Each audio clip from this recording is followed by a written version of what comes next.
Over 2,000 years ago, in the heart of the Indian subcontinent, an empire rose that would forever change the course of history, the Maurya Empire. Founded by Chandragupta Maurya in 321 BCE, it was the first great empire to unite most of India under a single ruler. At its height, it stretched from present-day Afghanistan in the northwest to Bengal in the east, and as far south as Karnataka. It was not only vast in size, but also a symbol of political genius, economic prosperity, and cultural development. The story begins with Chandragupta, a young man of humble origins, who, with the guidance of his mentor Chanakya, also known as Kautilya, overthrew the corrupt Nanda dynasty of Magadha. Chanakya, the mastermind behind this revolution, was not just a teacher, but also the author of the Arthashastra, an ancient text on statecraft, politics, and economics. With Chanakya's vision and Chandragupta's courage, the Maurya dynasty was born, laying the foundations of India's first true empire. Chandragupta proved to be a formidable leader. He built one of the largest standing armies of the ancient world. Some sources speak of 600,000 infantry, 30,000 cavalry, and thousands of war elephants. His army's discipline and organization gave him a decisive edge over rivals, and soon he expanded his control across northern India. One of his greatest victories was against Seleucus I, a general of Alexander the Great, who had established Greek rule in parts of northwest India. Chandragupta not only defeated him, but also signed a treaty that gave him territories in exchange for 500 war elephants, an agreement that even influenced battles as far away as Greece.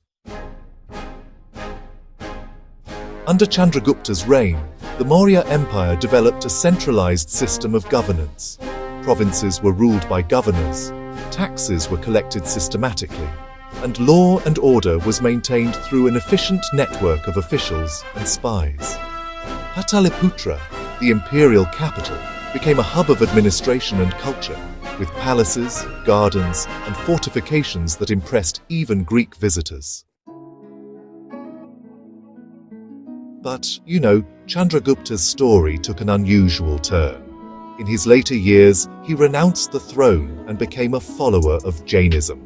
He spent his last days in meditation and penance at Shravanabelagola, in what we now call Karnataka.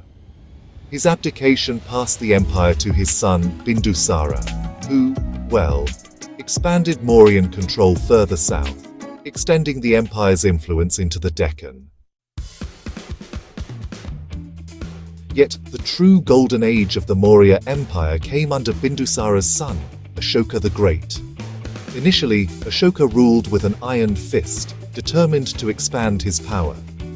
You see, his most famous conquest was the bloody Kalinga War, where thousands were killed and countless more displaced. The scale of suffering left Ashoka deeply disturbed. This moment transformed him.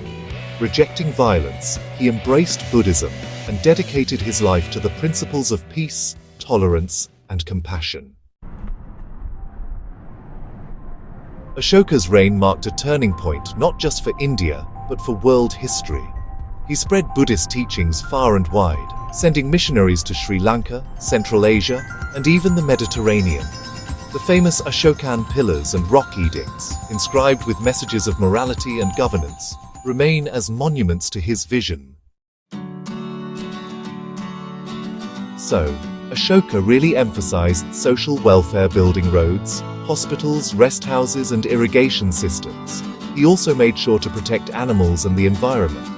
For the very first time, a ruler's concern went beyond just politics. It extended to the moral well-being of his people. Under Ashoka, the Maurya Empire reached its maximum extent, covering nearly the entire Indian subcontinent. The administration was, honestly, highly organized, with ministers, provincial governors, and a system of justice that combined strictness with fairness. Trade flourished across land and sea routes, connecting India with Persia, the Middle East, and Southeast Asia. Farmers prospered under state support, while artisans and traders really benefited from a secure and stable economy. You know, after Ashoka's death in 232 BCE, the empire began to decline. It was a bit of a turning point, really. His successors, well, they just didn't have his strength and vision. Corruption started to weaken the administration, and, regional governors began asserting their independence. And then, to make matters worse, foreign invasions added to the pressure. Quite a challenging time indeed. By the middle of the 2nd century BCE, the mighty Maurya Empire had collapsed, leaving behind fragments of smaller kingdoms. But you know, the legacy of the Mauryas lived on. Chandragupta showed how unity and discipline could create power, and Chanakya's Arthashastra, well, it remained a timeless guide on governance and strategy. Ashoka's transformation from conqueror to messenger of peace influenced generations of rulers and spiritual leaders. Even today, the Ashoka Chakra, the wheel on India's national flag, is a symbol of his enduring ideals. The Maurya Empire was more than just a political power. It was the beginning of an idea that India, despite its diversity, could exist as one united entity. Its rulers left behind lessons in leadership, governance, and humanity that continue to inspire, reminding us of the heights that civilizations can reach when vision, courage, and wisdom come together.